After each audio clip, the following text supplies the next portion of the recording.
Yes, Firoz, we are live. You can start with your introduction. Okay. Good evening to one and all present here. My name is Feroz Ahmed Siddiqui. I welcome you all for this webinar on journey from campus to corporate. We have with us Mr. Shashank Randev as resource person for this webinar. Mr. Shashank brings entrepreneur and investment understanding with 15 plus years of cross-functional experience. He has acquired a depth and breadth of experience from having worked in large companies, a startup acquired by a Fortune 500 company, and an early stage fund investing in technology enabled startups. He is a founder VC at 100x.vc, India's first venture fund to invest in early stage startup using ISAF note. They aim to fund 100 startups in a year. Additionally, he is an executive committee member at People of Indian Origin Chamber of Commerce and Industry, an organization that works with reputed Indian diaspora entrepreneurs, investors, PIOs, and associations across the globe. He is also an angel investor and advisor with a keen interest in B2B emerging technology startups. Previously, he was the founding member and vice president of VCC Edge, the data platform by VC Circle. He led revenue product development and growth initiative for close to 7 years at VCC Edge. VC Circle was acquired by News Corporation in 2015, where he served as business head for the division until 2016.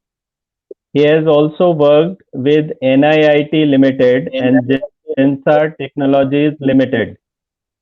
Mr. Sasank has done his BE from Anjuman College of Engineering and Technology, Nagpur, and an MBA from International Management Institute, IMI, New Delhi. His some of specialties are scaling up startups, accelerator, angel and seed investment, venture capital, global open innovation, M&A, cross-border transactions, and entrepreneurship. Dear participants, now I invite Mr. Shashank to start this webinar. Please, sir. Thank you, Feroz sir. Thank you, Turupati sir, for bringing me and inviting me for this session. I am super delighted to be on this live session and speak with the current batch students of Anjuman College. And I was part of the first engineering degree batch, which was launched in 1999, and it was quite an experience for me personally when I joined, and I think it was the initial days of setting up the campus, and we were just three streams: electronics and telecommunication, uh, electrical, and mechanical. And it's been quite a journey. And there are days which I recall from my Anjuman days, and I think they were massive learnings. So I am here to address about my journey from the campus to where I am today, to all the students, and I'm quite excited to interact with all of them. I will like for this session to be interactive, so feel free to send your questions, audience members, to Professor Tirupati, and I'll be more than happy to take up the questions. So let me spend the first 10 minutes to 15 minutes talking about how I started at Anjuman College, and I landed in the campus in 1999, and uh, you know, uh, I was possibly the last one to clear engineering, and from the entire combined three batches. That being said, I think had some very interesting experiences. Met and interacted with students from various states, and there was a massive learning curve in terms of understanding different cultures. It was my absolute first time being in a city like Nagpur, which is a tier two city, and just experiencing the whole landscape, Seminary Hills to the various bylanes and even the Haldirams, and I'm sure it must be still there. I think it was a very interesting and pivotal point in my life. And uh, you know back then I think we were also involved in visiting the Polytechnic campus for certain practical sessions, and speaking with multiple professors from engineering drawing to mechanics, and now, it was it when I look back, I think those were clearly the best days in terms of combined effort by the faculty, and also the amalgamation of all the students who were there for the first batch. And it was a very euphoric state because everything was new, and this was the first batch. Uh, and from there on, I think the entire journey began. Um, so I was technically supposed to clear my engineering in 2003, and I had the infamous backlogs, as most of the people are quite aware of, and I'm not shy about talking about them as well. So yes, I think what I ended up doing is, despite the backlogs, I think the most important decision which I took was to leave the city and get a job. And I think that's where my journey began. I remember Nasruddin sir, who was teaching us electrical, and he interviewed me for a viva, and he interviewed me and he asked me, where are you these days? And I said, sir, I am working right now, but I've come back for my viva, and he was quite happy to hear that, and helped me a lot in terms of that particular subject. And so the biggest decision which I took was that I left the city and I came to Bombay, picked up my first job despite the fact I had certain backlogs, and then decided to go back after 6 months to reappear for my exams. And like this, I started my journey, and I think the most important lesson which I have for everyone is that these 4 years is a fascinating journey, and you should cherish it. But uh, it is something which is a stepping stone, and you need to uh, extract the exact value out of this program, and you have to find uh, your path, and sooner the better, no matter where you're stuck in during your engineering. Um, and from there on, I moved on to Bombay and did my first job, and then from there I moved to Pune. I joined Zensar Technologies, where I spent almost a year. I was part of their knowledge process outsourcing division. I did a bunch of stuff. Was part of the National Grid project over there. Worked multiple shifts. I was in a UK shift, and then I was in an Australian shift. Again, a very great experience, but did wanted to bring in the wanted to take up any given opportunity which I was getting. And I was not all these jobs were not the core electronics and telecommunication jobs which some of my batchmates were picking up. But I decided, continue because it was important, and it was most important to kind of come back to Nagpur and get the papers cleared. Um, and from Zensar Technologies, I then moved on to NIIT Limited, which was in Delhi, and I was part of their Learning Management Solutions division, catering to the Singapore geography and the US geography, working very closely with the top management, working very closely with them to cater to the solutions which NIIT was providing around learning management solutions, to certain verticals like publishing, higher education institutes, so on and so forth. Um, but obviously, those were the days, and this is way back in 2007, and obviously I wanted to do my I wanted to do an MBA because I thought, an MBA is very important and it needs to be done. I did sit for a few entrance exams and eventually got through an MBA institute called IMI, which was International Management Institute, New Delhi, and joined the program. And over there again, I picked up multiple subjects, and I think one of the defining subjects which I picked up was in my last semester, which was entrepreneurship, and another subject, mergers and acquisitions slash finance, and and I think that really opened my mind up to the possibilities of not just running around and running behind a secured job or a desk job. So right before the MBA program, I was in NIIT, and I always had, the day I got my acceptance to IMI, a week before that, I was promoted to an account manager, and back then NIIT had acquired a company called uh, it's a training company acquired by from EXL, Evolve, and I was supposed to be the account manager beginning Saturday, beginning of particular Monday, and 2 days before on a Saturday, I realized that I've gotten through IMI, and I went to my delivery head and said that this is important, and let me complete my MBA, and I will come back to join NIIT. So during my last semester of MBA, I did have the comfort, I did have the option of going back to my job, which was a good job. I had a massive learning curve over there, and and just pick up that job, and possibly become a business development manager, or something along the lines. Possibly have the opportunity of going to the US, where NIT had presence in Atlanta or Singapore or whatever, because I had relations within the company.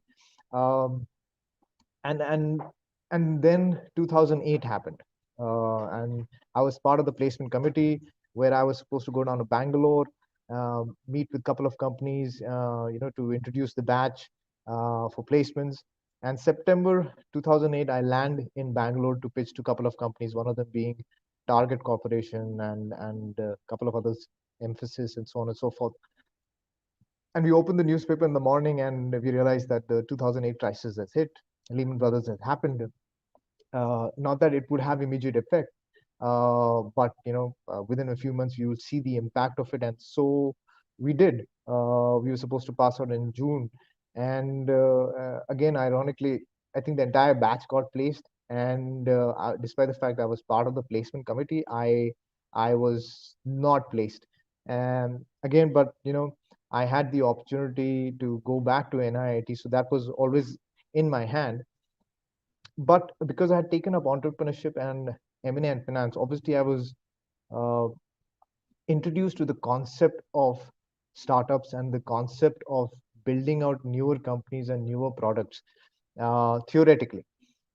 And it was a fun class which I had taken up, because I got to interact with the venture capital fund towards the end of the class, where a professor was kind enough to bring in a VC as a live session, where we got to understand live case studies, and build our own, pitch our own business plans. Eventually that VC ended up becoming a good friend of mine, a couple of years down the line.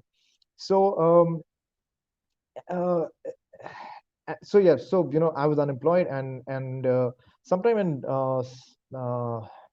September 2009, or in October 2009, I happened to bump into another alumni of mine from IMI, and he said, there's an opportunity to work for a startup which is in financial services, building a product for venture capital and private equity funds, and they're looking for a early team member, founding team member, and who needs to set up the entire operations, build the product out, and start selling in Bombay.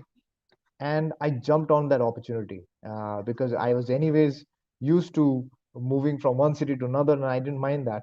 And the salary was peanuts. Um, the opportunity in my mind was huge, and it was exciting because I'd just taken up an entrepreneurship course, and I was like, यार ये तो अच्छा लग रहा है यार, कुछ VC रहेगा, कुछ marketing होगा, कुछ product बनाएंगे, कुछ तो सीख लेंगे, नहीं होगा तो I'll come back to Delhi. which is my hometown, where my parents are staying. And from there on, we'll figure something out. And so I joined.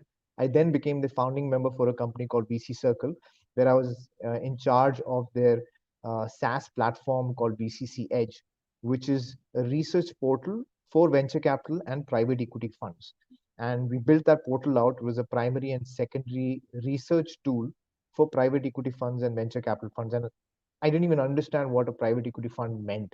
And hence, I learned a lot on the job while building the product, while going out, meeting with the private equity fund and venture capital funds, being ripped apart when pitching the product, because it was an early product we were still building out, and there were a lot of these questions being asked, and we didn't have all the answers, but yet we continued. And I think that that optimism of continuing, it was very important, and hence, I think it was luck, a lot of hard work, a lot of trials and errors, but we succeeded in becoming the market leader. And since so from 2009 till 2016, I was part of this organization as a founding member. And 2015, we got acquired by News Corporation, which is the holding company in New York, which holds Dow Jones and Wall Street Journal, Fox, so on and so forth. It was a great success story. And Post we became News Corp VC Circle, I spent another year and then decided to move on. Because I had spent so much time realizing what the private equity and venture capital industry had been doing from a secondary and primary research perspective. I'd seen a lot of companies grow from seed capital to Series C, which are your Flipkarts and so on and so forth. I wanted to get inside investing, and again, um, you know, I picked up another opportunity which came my way. It was a US based fund wanting to set up a India office, and I just lapped on the opportunity because that gave me an opportunity to invest in companies on behalf of the fund. So 2016, I joined this early stage fund, an accelerator, and started doing investments on their behalf. So scouted for 70 odd startups across sectors: health tech, fintech, IoT-enabled manufacturing solutions, to AI and deep tech startups, and learned a lot about these solutions as well. I think I must have studied and analyzed and read up a lot more in the years from my startup journey post my MBA rather than I did before my MBA. And hence, what is very important is that the learning never stops. So a college will give you the pedestal, which it will give you a platform to take that leap and take that jump, and you need to be cognizant of the support system you're being received. So that's my one advice to the students, and so I did that, and I decided to move on from the fund in 2018, and started doing angel investments in 2018. And I've done 4 angel investments till date. Hopefully, I'll be doing another 3, 4 by the end of this year. But then again, I wanted to join back and do something on my own in terms of a fund, and hence 100x.vc happened, and we launched this fund in July 2019. The work was going on since January 2019. And I have 4 partners, again, a great team. We all came together, we launched the fund, and the objective is to back early stage companies across India, from tier 1 cities, from tier 2 cities. Our portfolio companies right now, and we've made 20 investments till date.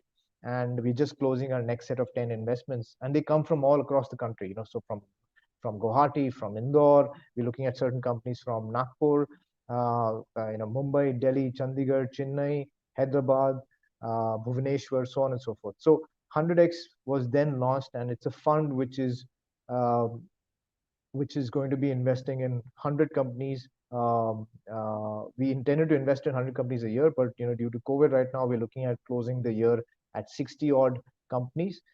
And and this has been my journey. And if I look back, and Tirupati sir was kind enough to extend an invitation to speak with the current batch students, and I lashed upon it again, because this was it was good to connect back. And Anjuman did play a major role in all these steps which I was able to take. And during the 4 years of interaction over there, I remember Tirupati sir also taught us in third and fourth year. Not that I did attend so many classes in third and fourth year, but yes, I the ones which I did, I do recall. And I think it was a great camaraderie. What I really enjoyed about the Anjuman uh, ecosystem was the faculty were very approachable. I mean, they'll have this approach that they look strict, they are also strict, but when you get to know them, when you start talking to them, and there's a friendly vibe to it. And that really helped me, particularly when I came back to the campus to give my exams. That comfort level was very important, and I think that really helped. And and I made a lot of friends in Nagpur. So I kept coming every year or every second year to visit so somebody's wedding. And now with my current profile, I keep traveling to attend certain seminars. And the recent trip which I made was last year December. And every time I come there, I make it a point to visit the campus. And the new campus is beautiful. And it's amazing to see how Anjuman College from 1999 has progressed, and build this engineering ecosystem, which is very critical. And we work with a lot of companies, and the technology talent is very important for the next 10 to 15 years for India. And we need to be building out homegrown solutions. And I think I couldn't have done if somebody asked me, would you want to change anything from your past? And I would say no, because I think every experience was very important. And I think one action, one journey, one experience led to a journey. And I think uh, it added on and on. And I think and that's how everybody lands up to the place they are in.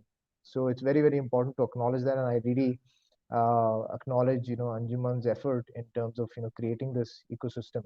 um, and building out polytechnic, as well as the engineering field. And I think it's doing very well. So happy to be here, and happy to answer any specific questions. As I said, let's make it more interactive. I love to understand your questions. I love to think. I love to understand how engineering students these days are thinking, and what are your expectations.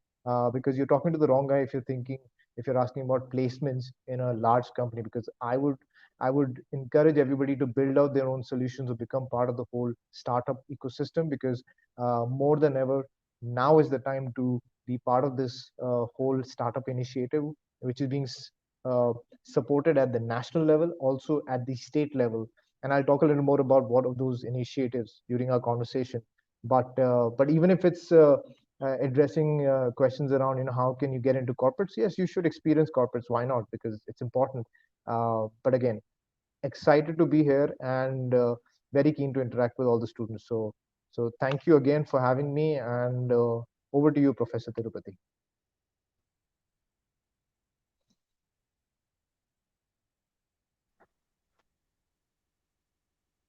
Well, thank you, Shashank sir. It was really nice to have such a brief idea about to get a brief idea from your side about this wonderful journey that you have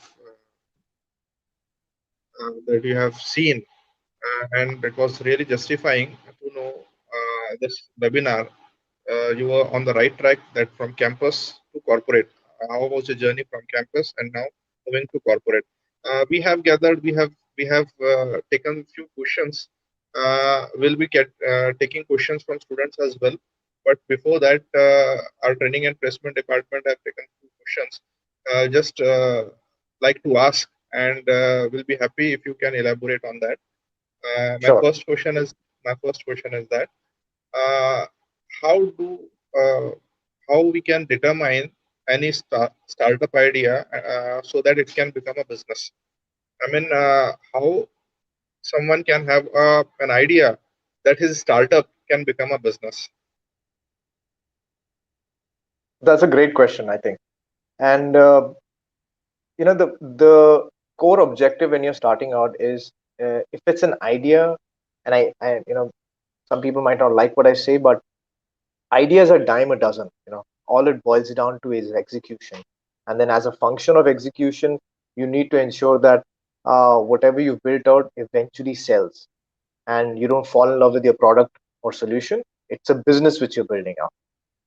And I like to elaborate on this a little more. So when you have an idea, I think you need to put your head down and research. So as an example, let's say you have an idea to a very simple idea. Let's say you're building out a teleconsulting platform uh, in a healthcare division, in health tech.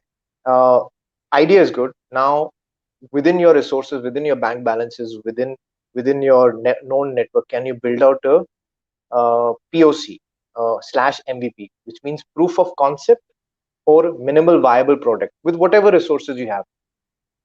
And that essentially means that you've got something which is tangible now instead of intangible. And idea is intangible. A proof of concept or an MVP is a tangible asset which you have, so to speak. And within that, if that minimal viable product, then once in form, in a, let's say you're building a teleconsulting platform in the healthcare segment, uh, then can you push it to testing it out? Let's say if it's a teleconsulting company, platform, can you push it to a hospital and test out, and go to the hospital and check whether, is this working? Are you going to use this on a month to month basis? Are you going to use this on a year to year basis? So this is a very simplistic idea which I've given, but the only way to determine your idea works is, thorough research. Once the research comes in, and research should include how many other players are there, what is the exact problem you're trying to solve, is there a problem to be solved and you have a good solution, and is the solution having a lot of competition? If not, then what is your advantage of building that? Then you move to a product, and then you move to testing it out with some potential client, and that's how it becomes business. And during this, do not do not fall in love with whatever you're building.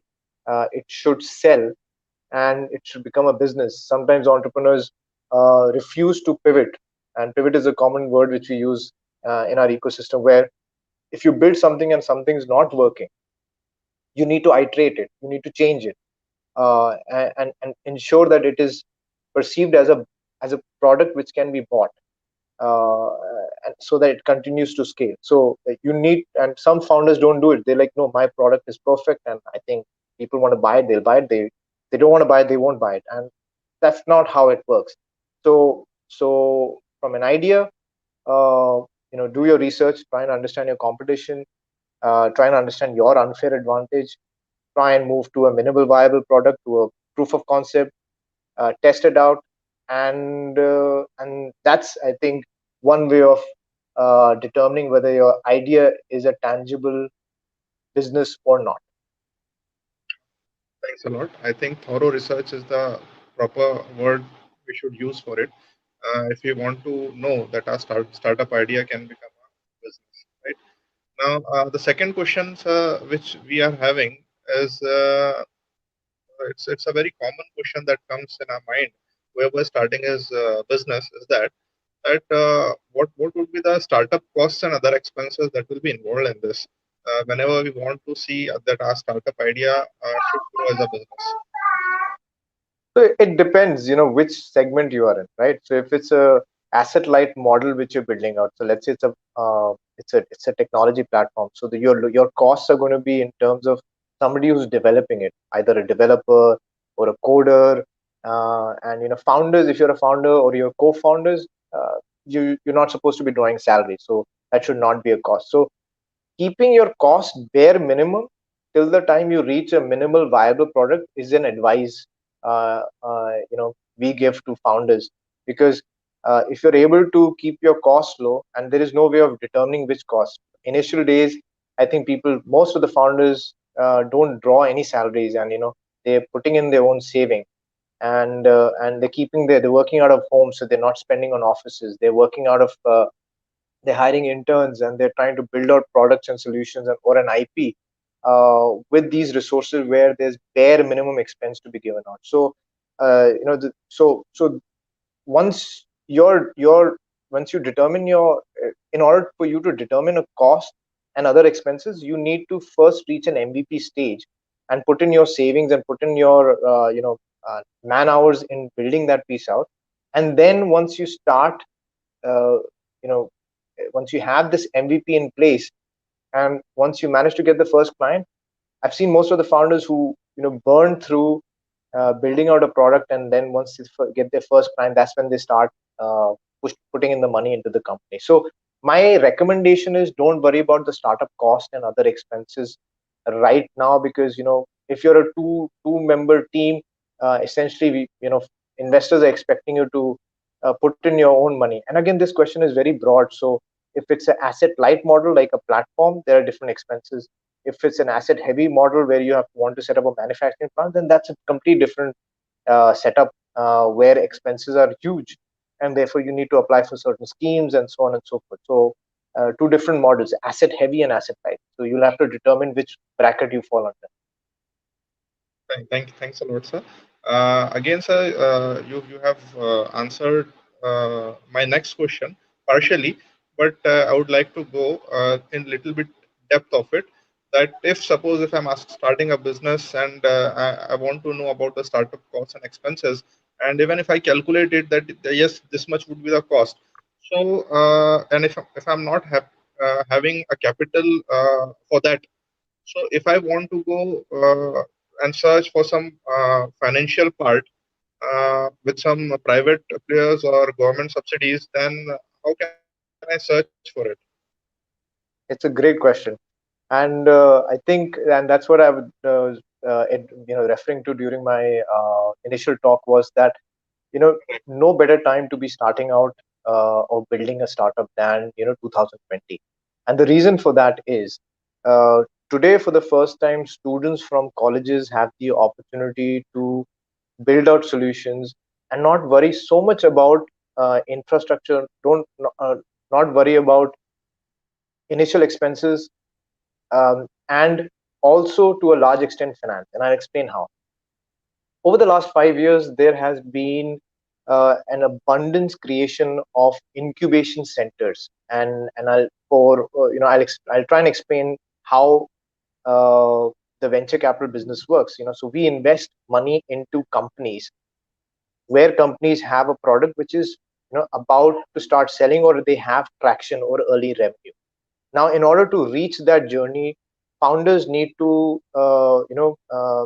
get support from multiple ecosystem players, and VCs also try and identify companies from these ecosystem players, and these ecosystem players are incubation centers. Now, within the government schemes, there are two different schemes. One is Department of Science and Technology scheme, which has been uh, uh, incubating multiple startups over the last 20-25 years through IIT incubation centers, and we work very closely with them. IIT Delhi, IIT Bombay, IIT Chennai are all Department of Science and Technology funded. What it means is that these institutes have their own research R&D divisions, where students or alumni of the campuses can come in. They get, if they're building out, let's say, an IoT enabled sensor technology startup, they'll get the hardware support, they will get the space so that they don't have to work, they don't have to spend on the rent, and they will also possibly get the access to interns through the student community, so who can help them code or whatever is required in that. Also, if they're building out something on the hardware slash software side, and if there's an IP to be made, then these incubation centers are facilitating that IP enablement, which is very critical. So that is happening under Department of Science and Technology.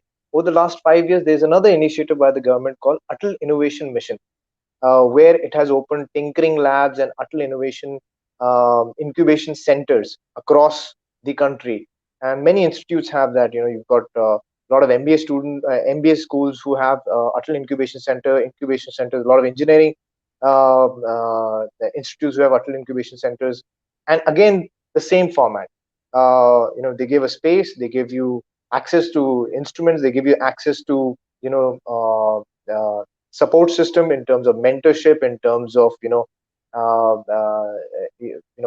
interns, in terms of building out the initial MVP.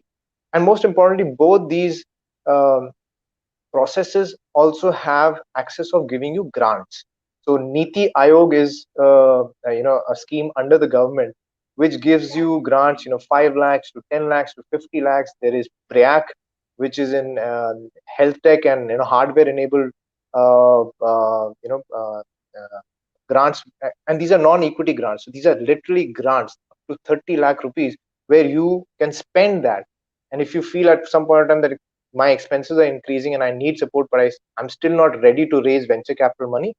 These are the various schemes and these are various initiatives by the government through the format of incubation centers, either through Department of Science or Atal Innovation Mission, where today students can go induct themselves, start building our solution, and get access to that grant, which will help them build out, let's say, a hardware solution, which is typically difficult because your BOM cost is high. So let's say you're building out a hardware device for or a healthcare hardware device, and let's say the BOM cost in itself is 50,000 rupees, and your product is around building out multiple these products. You can't build it out with your own money, right? If you need to build out 10, you don't have that kind of money. But if there's an IP to it, then these incubation centers facilitate in getting you a grant. And these are the opportunities now. Initially, 20 years ago, you only had Department of Science and Technology. Today, with the advent of Atal incubation centers, you have access to a multifold of these opportunities. And I think those are the ones which startup founders or aspiring startup entrepreneurs should go after, should research. If it's just a Google search away, you do the top incubation centers in India or Atal incubation centers or Department of Science, you'll get a host of lists, and you can figure out which ones are close by to you, and understand which one you want to be participating in to access these schemes through these multiple programs which are running.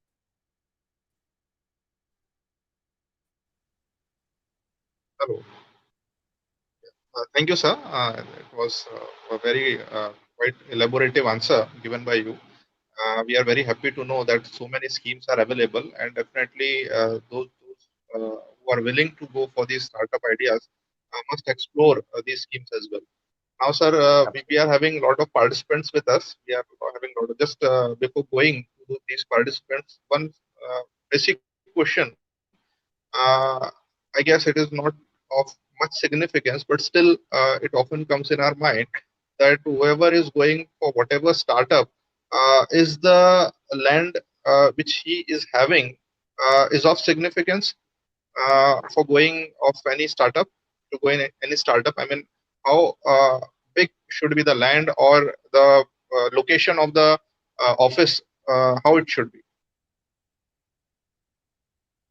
So I'll try and address your question as I understand. So I'll try and break it Right. into segments. One, I will understand if you're saying how much land do you require if it's an asset heavy model. So let's say you're going for a machinery plant. Right now, those kind of businesses are cost heavy, and if you want to set up uh, if you are already coming from an industrial background, and if you have that connection, then yes, within an existing industrial outlet you can start something of your own. But my advice to all entrepreneurs passing out of colleges, they want to start something on the asset heavy side which involves machineries and industrial.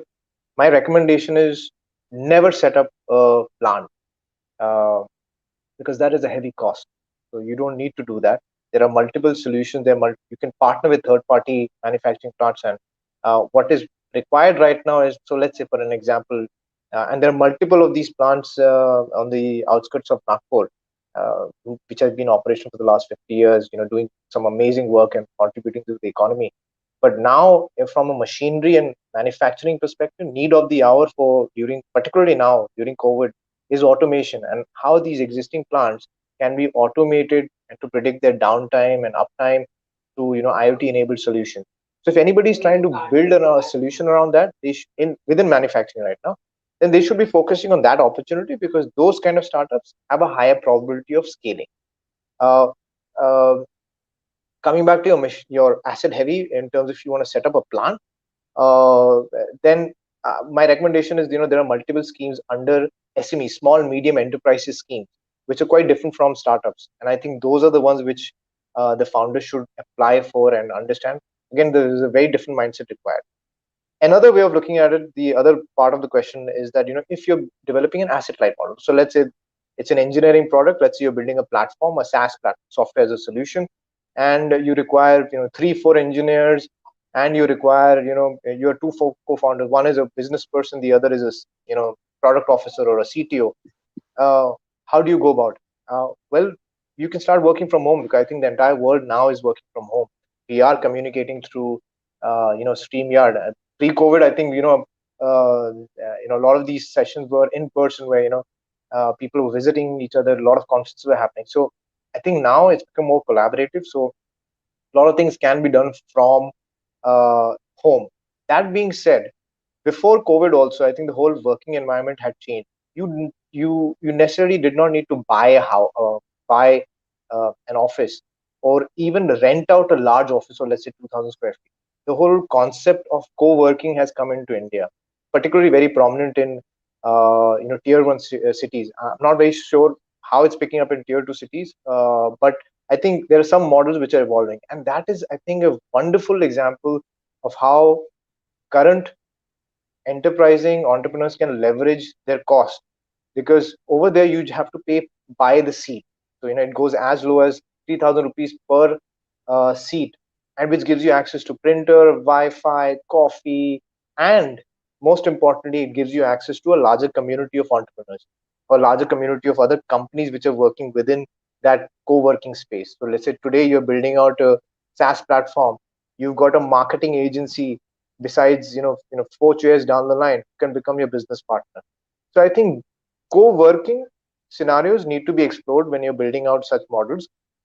And from a manufacturing perspective, as I mentioned, anybody who wants to start something as a startup, they should focus more on automotive or automation, automotive and automation in machinery, which is more IoT enabled, which is enabling the gap between hard manufacturing plants and getting out data, because that is a stream which is likely to rise a lot.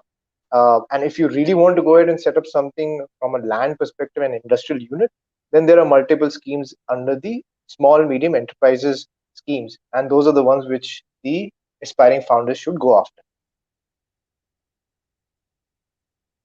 Thanks a lot. Thanks a lot, Shashank sir. I think those participants would be listening very patiently, very keenly watching this webinar. I think a lot of doubts and their concerns would have definitely been cleared.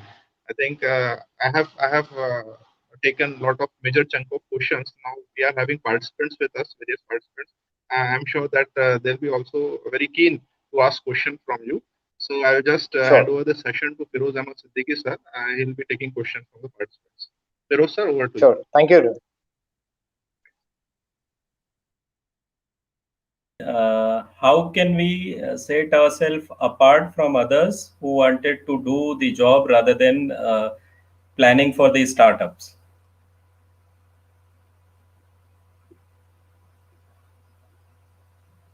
So again, I'm assuming Asima Sheikh, whether you're doing engineering in electronics or mechanical, I think now more than ever, applying for new jobs is a lot more easier, and reaching out to larger HR companies is a lot more easier compared to the other set of companies.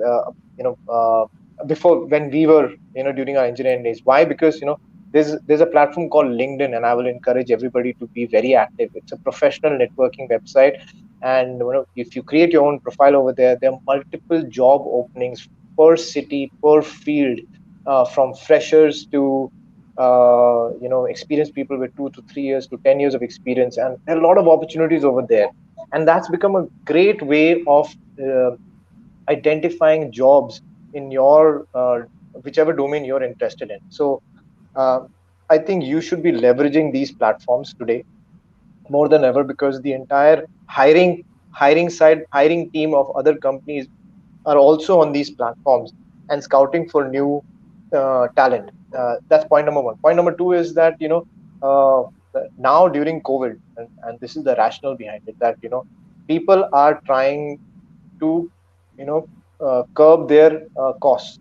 So they would prefer to hire a fresher as opposed to a 5-year-old resource right now, uh, because it's cheaper. The 5-year-old resource would be slightly expensive, though will have slightly more experience. But those roles for freshers are now opening up. I mean, at 100x.vc, we've got on board 6 interns right now, and we are quite aggressive in terms of working with freshers.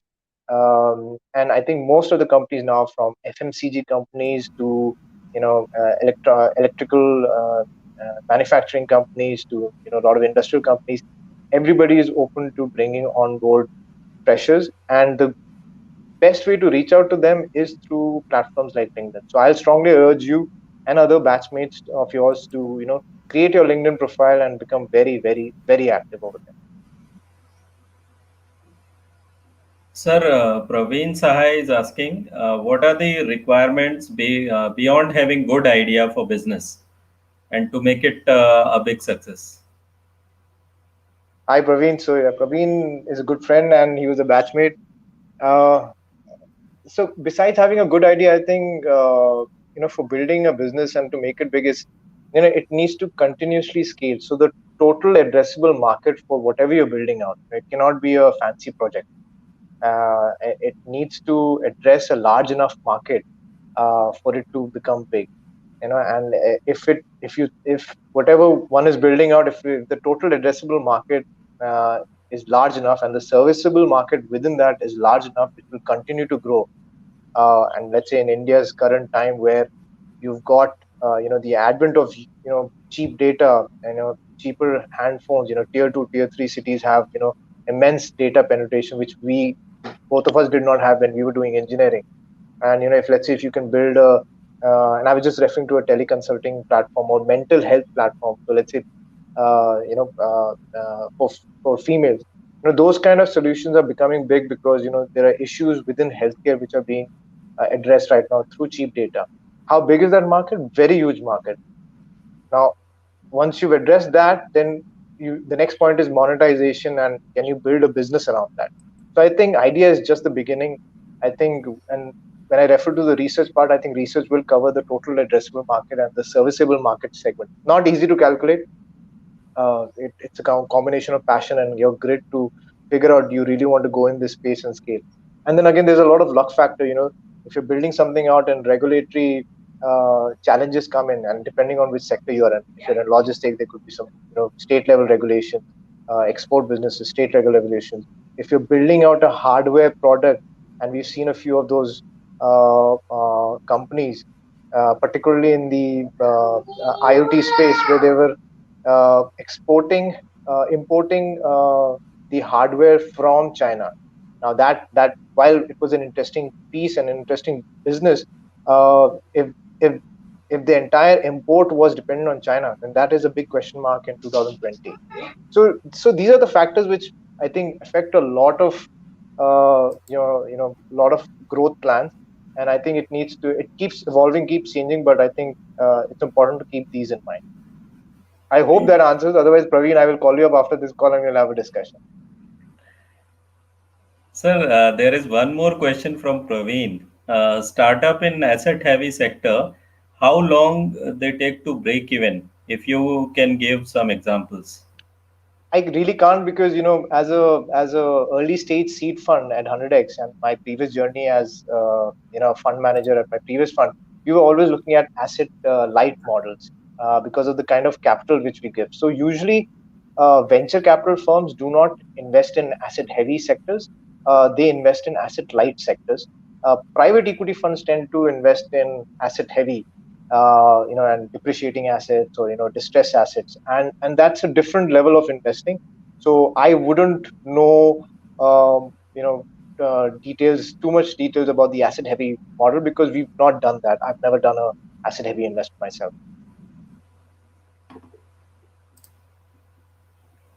Sir, I think the questions of the participants are over now.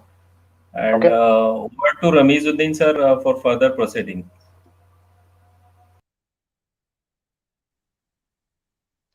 Thank you, Firoz sir, Shashank sir. Uh, Now we are at the final stage of this webinar, sir, for vote of thanks. So I'm glad and pleased to conclude this fascinating, exciting, and absorbing webinar with vote of thanks. On behalf of Anjuman College of Engineering and Technology, I'm extremely thankful to Mr. Shashank Randev, sir, for sparing his precious time for us from his busy schedule. I also extend a sincere thanks to retired Justice Bashir Ahmad Sheikh, Court Administrator, Anjuman Hame Islam, Dr. S.M. Ali, Principal, Anjuman College of Engineering and Technology, Dr. Yusuf Kazi, Dean Alumni, Professor Mohammad Nasiruddin, Dean Student Activity, Professor Tirupati Goskula, Head Training and Placement, Professor Nahid Khan, TNP Coordinator, Professor Mohammad Azaz, TNP Coordinator, and Professor Firoz Siddiqui, TNP Coordinator, for their collaborative efforts and support in organizing this valuable webinar. Last but not the least, I thank all the participants for their active engagement and patient listening throughout this webinar and asking very important questions from Shashank sir. Thank you, one and all. Thank you. Thank you so much for inviting me. Thank you. Take care. Thank you. Bye. Thanks a lot, brother.